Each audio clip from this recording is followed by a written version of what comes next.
Okay, I'm just going to show you how to use superlooper, this application. So superlooper, each little thing here is a loop. So we might start with drums and we can hear this click in the background. That helps us to keep the rhythm. So that's our 1, 2, 3, 4. I'm going to click on drums and I'm going to record a drum part. So we press on the keyboard to record a part.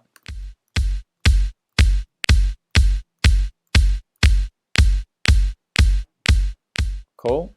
I've got a part there. I'm going to record another part here.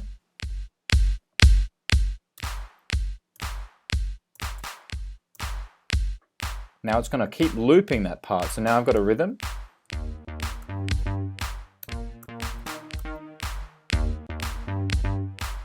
I'll record a chord part.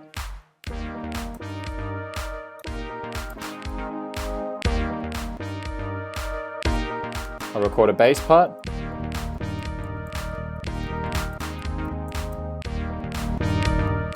And I'll record a lead part.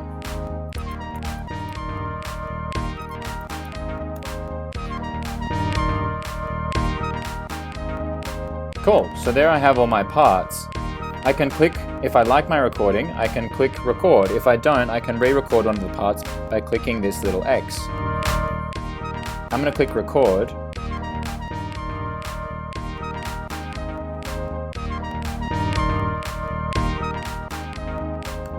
And when I stop recording, I can share my track as a link or an MP3 and I can play it. So if you want to, you can click the link icon and share your composition.